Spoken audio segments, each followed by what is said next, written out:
ये है वह बदनाम जमाना आइलैंड जिसे लिटिल सेंट जेम्स या फिर एप्स्टीन आइलैंड के नाम से जाना जाता है। 72 एकड़ में फैले इस आइलैंड पर हर तरह की लग्जरी सुविधाएं मौजूद थीं। यहाँ luxury resort, private dock, library और यहाँ तक कि एक निजी सिनेमा भी था। दुनिया की कई प्रभावशाली और जानी मानी शख्सियतों का इस आइलैंड पर आना जाना बताया जाता है। हालांकि समय के साथ इस आइलैंड को लेकर कई गंभीर सवाल और विवाद भी सामने आए।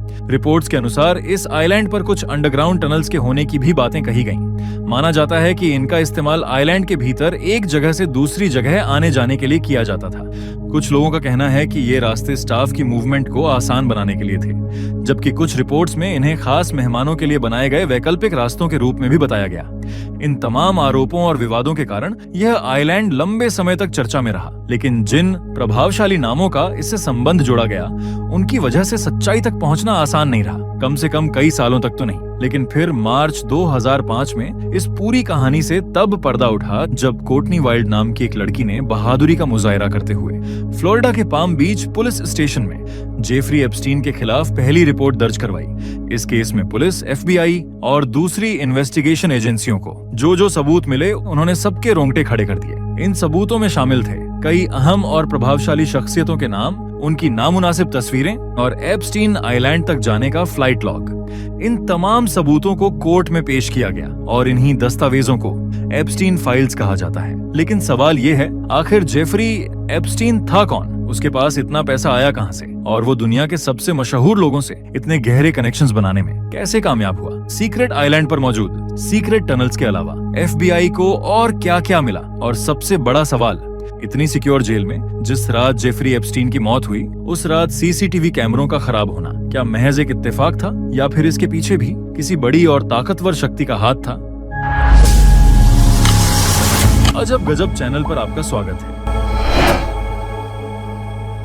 एक ऐसा शख्स जिसने एक मामूली मैथ्स टीचर के रूप में अपने करियर की शुरुआत की और देखते ही देखते दुनिया के सबसे रहस्यमय और प्रभावशाली अमीर लोगों में अपनी जगह बना ली। जेफरी एप्स्टीन ने 1970 के दशक में डाल्टन स्कूल से काम शुरू किया, लेकिन जल्द ही उसका असली सफर वॉल स्ट्रीट तक जा पहुंचा। यहीं उसने विक्टोरिया सीक्रेट के मालिक लेस्ली वैक्सनर जैसे बड़े उद्योगपतियों का भरोसा जीता और उनके फाइनेंशियल मैटर मैनेज करने लगा। करोड़ों डॉलर का मुनाफा, एलिट क्लास से गहरे संबंध और धीरे धीरे न्यूयॉर्क से लेकर फ्लोरिडा तक आलीशान प्रॉपर्टीज का एक नेटवर्क तैयार हो गया। लेकिन इस चमक दमक और दौलत के पीछे कई गंभीर आरोप और विवाद भी सामने आए।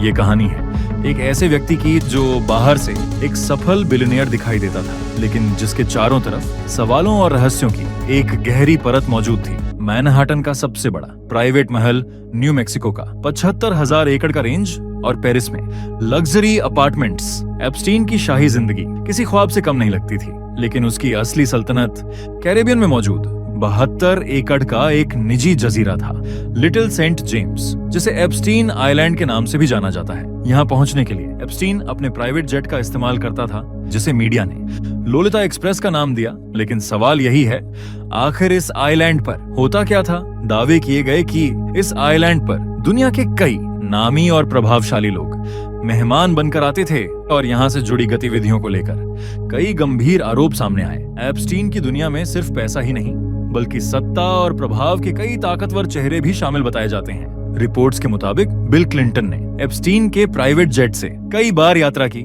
जिनमें अंतर्राष्ट्रीय दौरों का भी जिक्र मिलता है। वहीं डोनाल्ड ट्रंप भी 1990 के दशक में एप्स्टीन के पड़ोसी और जानकार माने जाते थे। हालांकि बाद के वर्षों में दोनों के रिश्तों में तनाव की बातें सामने आई। ट्रंप ने यह दावा किया कि उन्होंने हमेशा एप्स्टीन के आइलैंड पर जाने से इनकार किया था, लेकिन सबसे बड़ा झटका ब्रिटिश रॉयल फैमिली को लगा।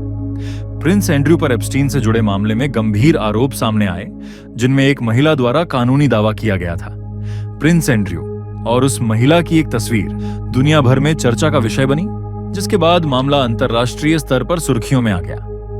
इन घटनाओं का नतीजा ये हुआ कि प्रिंस एंड्रयू को अपनी रॉयल ड्यूटीज से पीछे हटना पड़ा। इसके साथ ही एक बड़ा फाइनेंशियल सेटलमेंट किया गया और बाद के वर्षों में उनकी आधिकारिक भूमिका को लेकर कई अहम फैसले लिए गए। एप्स्टीन के सोशल सर्कल में बिजनेस लीडर्स से लेकर मनोरंजन जगत की कई जानी मानी हस्तियों के नाम जुड़े बताए जाते हैं। जांच एजेंसियों के मुताबिक FBI को एप्स्टीन के घर से कई डिजिटल मटेरियल और तस्वीरें मिली, जिसके बाद उसके नेटवर्क को लेकर और भी सवाल खड़े हुए। हालांकि कानून को अब तक किसी तरह की आधिकारिक क्लाइंट लिस्ट हाथ नहीं लगी है, लेकिन एप्स्टीन के ये रिश्ते और संपर्क आज भी दुनिया के लिए एक उलझी हुई और रहस्यमय पहेली बने हुए हैं।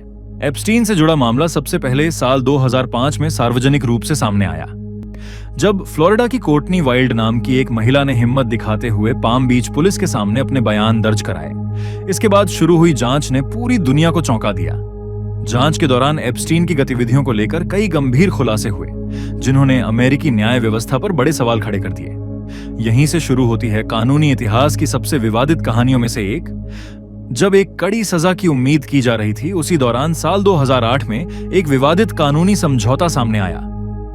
इस समझौते में सरकारी अधिकारियों और एप्स्टीन की कानूनी टीम की भूमिका को लेकर आज भी सवाल उठाए जाते हैं। इस डील का नतीजा यह हुआ कि एप्स्टीन को सीमित अवधि की सजा मिली और रिपोर्ट्स के मुताबिक उसे जेल के दौरान विशेष सुविधाएं भी दी गईं। बताया जाता है कि वह दिन के समय बाहर काम करने की अनुमति के साथ जुड़ा रहा और रात में ही जेल लौटता था। कुछ ही समय बाद वह पूरी तरह रिहा हो गया। इस कानूनी समझौते ने सिर्फ एप्स्टीन को ही नहीं, बल्कि उसके कुछ ताकतवर संपर्कों को भी सवालों से दूर रखा, जिनके नाम आज भी एप्स्टीन फाइल्स में दबे हुए बताए जाते हैं। लेकिन यहीं एप्स्टीन से एक बड़ी चूक हो गई। अपने प्रभाव और ताकत पर जरूरत से ज्यादा भरोसा आखिरकार उसके लिए नुकसानदेह साबित हुआ। खुद को सुरक्षित रखने की कोशिश में एप्स्टीन ने कुछ प्रभावशाली लोगों से अपने संबंधों का जिक्र किया, लेकिन यही बात मीडिया की नजर में आ गई और देखते ही देखते इस पूरी डील की कहानी दुनिया के सामने उजागर हो गई। एप्स्टीन को यह गलतफहमी थी कि दौलत और ताकत के जरिए वह हर आवाज को दबा सकता है, लेकिन यह उसकी सबसे बड़ी भूल साबित हुई। कोर्टनी वाइल्ड के सामने आने के बाद और भी कई महिलाएं हिम्मत जुटाकर आगे आईं और उन्होंने साल 2008 की इस विवादित डील को कानूनी तौर पर चुनौती देना शुरू कर दिया। इसी सिलसिले में जुलाई 2009 में वर्जीनिया ज्यूफ्रे ने एक सिविल केस दर्ज कराया। इस केस में एप्स्टीन और गिलेन मैक्सवेल पर प्रभाव और दबाव के दुरुपयोग से जुड़े गंभीर आरोप लगाए गए, जिससे यह मामला और भी जटिल हो गया। यहां आपको यह भी बता दें कि गिलेन मैक्सवेल एप्स्टीन के बेहद करीबी दायरे में शामिल थीं और इस पूरे मामले में उनकी भूमिका को लेकर कई गंभीर आरोप सामने आए। जांच के मुताबिक उनका काम एप्स्टीन के लिए लोगों से संपर्क स्थापित करना और नेटवर्क को संभालना बताया गया। रिपोर्ट्स में यह भी कहा गया कि वह अलग अलग जगहों पर लोगों को नौकरी और अवसरों के नाम पर संपर्क में लाती थीं। साल 2010 के बाद से ही मीडिया में धीरे धीरे यह सवाल उठने लगे कि एप्स्टीन को फ्लोरिडा में इतनी कानूनी रियायतें कैसे मिली। 2011 में डेली मेल में छपी एक इंटरव्यू रिपोर्ट में कुछ हाई प्रोफाइल नामों का जिक्र हुआ, जिसके बाद यह मामला और ज्यादा चर्चा में आ गया।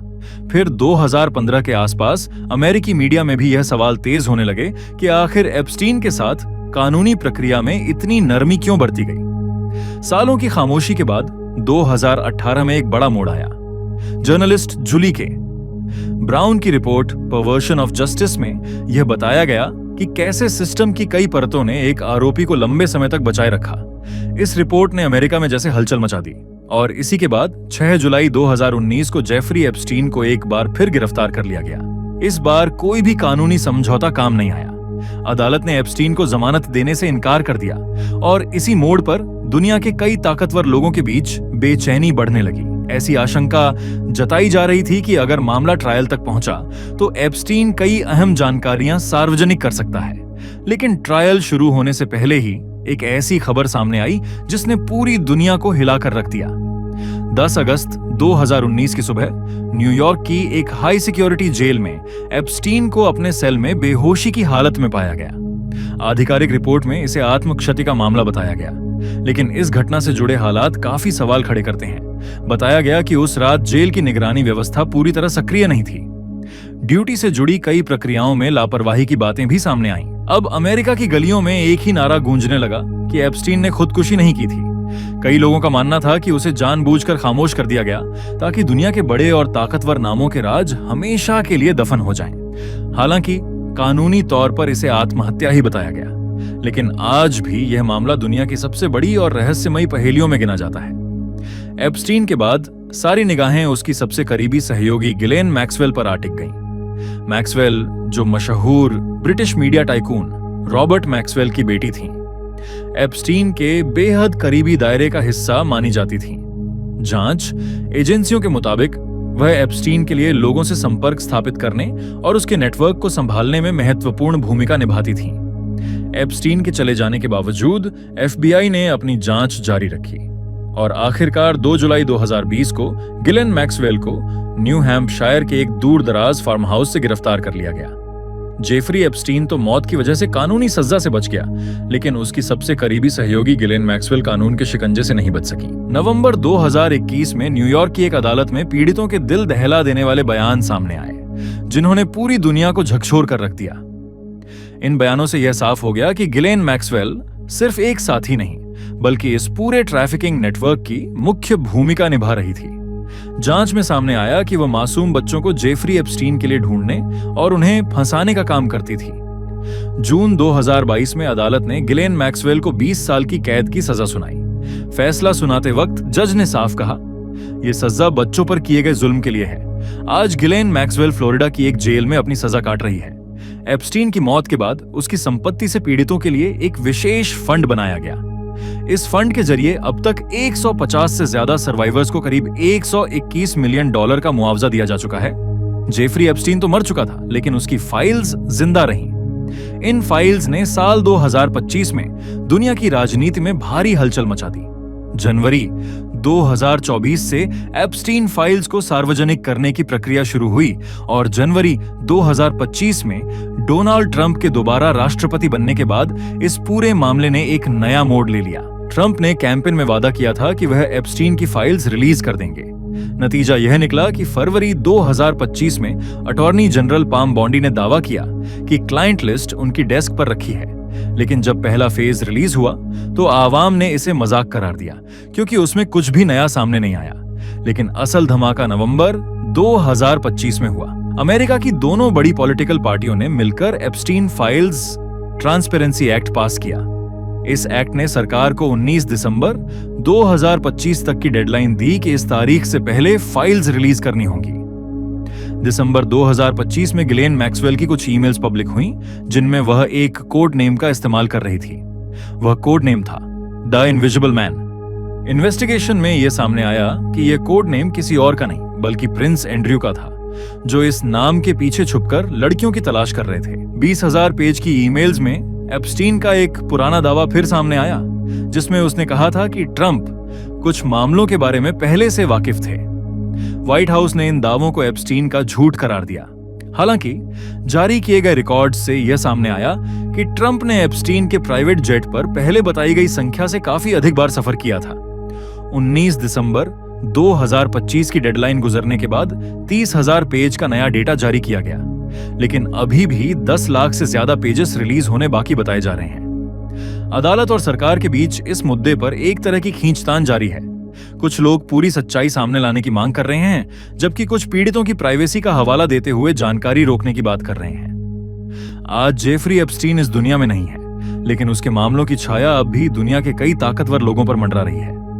प्रिंस एंड्रयू अपनी सार्वजनिक छवि और रुतबे को भारी नुकसान पहुंचा चुके हैं। गिलेन मैक्सवेल जेल में सजा काट रही है और दुनिया भर के कई बिलियनर्स आज भी एप्स्टीन के साथ अपने संबंधों को लेकर सफाई देते नजर आते हैं। 2005 में एक मासूम आवाज से शुरू हुआ यह सफर आज दुनिया के सबसे बड़े करप्शन स्कैंडल में बदल चुका है। एप्स्टीन आइलैंड पर सबसे ज्यादा चर्चा में जो स्ट्रक्चर रहा वह था ब्लू और व्हाइट रंग का एक टेम्पल।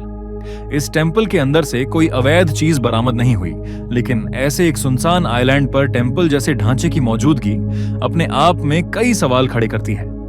जब 2019 में एफबीआई ने आइलैंड पर रेड की तो सबसे ज्यादा पूछा गया सवाल यह था, क्या इस आइलैंड के नीचे सीक्रेट टनल्स मौजूद थे? जांच के दौरान कुछ अंडरग्राउंड यूटिलिटीज और टनल जैसी संरचनाएं जरूर मिली, लेकिन उनका असली मकसद आज तक साफ नहीं हो सका। इतना जरूर कंफर्म हुआ कि आइलैंड के नीचे अंडरग्राउंड स्ट्रक्चर्स मौजूद थे। इसके अलावा आइलैंड पर अनोखे स्टैच्यूज भी पाए गए और लगभग हर जगह सीसीटीवी कैमरे लगे हुए थे। ये कैमरे सिर्फ सिक्योरिटी के लिए थे या किसी और मकसद से? ये सवाल आज भी जवाब का इंतजार कर रहा है। आइलैंड पर एक और अजीब चीज मिली, एक हेलीपैड जिस पर एक स्ट्रेंज चेहरा बना हुआ था। सैटेलाइट इमेज में देखा जाए तो हेलीपैड के पास ही पाम ट्रीज से घिरा हुआ एक लग्जरी रिसोर्ट मौजूद था, जो प्राइवेट डॉक से सीधे जुड़ा हुआ था। जब 2019 में एफबीआई ने आइलैंड पर रेड की तो कुछ गैर मामूली दवाइयां भी बरामद की गईं। इनमें कुछ हार्मोनल मेडिसिन भी शामिल थीं, जिन्होंने सबसे ज्यादा सवाल खड़े किए। यह आज तक कंफर्म नहीं हो पाया कि उनका असली मकसद क्या था, लेकिन एक प्राइवेट आइलैंड पर ऐसी दवाइयों का मिलना कई शक पैदा करता है। अगर एप्स्टीन जिंदा होता तो शायद इन सारे राजों से पर्दा उठ चुका होता। यही वजह है कि कई लोग मानते हैं कि उसकी मौत सिर्फ एक हादसा नहीं थी, और शायद इसी कारण आज भी सबकी निगाहें एप्स्टीन फाइल्स पर टिकी हुई हैं। ये फाइल्स अभी और खुलेंगी, नए नाम सामने आएंगे और शायद कुछ नए चेहरे कानून का सामना करेंगे। जेफरी एप्स्टीन की कहानी हमें एक बात सिखाती है, पैसा और पावर जुर्म को कुछ वक्त के लिए छुपा सकते हैं, लेकिन उसे हमेशा के लिए मिटा नहीं सकते। कुदरत का हिसाब धीमा जरूर है, पर जब खुलता है तो सबसे मजबूत दीवारें भी दरक जाती हैं। अगर आपको हमारी यह वीडियो पसंद आई हो तो इसे लाइक और शेयर जरूर करें। आपके कीमती कमेंट्स और सपोर्ट के लिए दिल से धन्यवाद। हमारे चैनल को सब्सक्राइब करना न भूलें। मिलते हैं अगली दमदार और सच्चाई से भरी वीडियो में।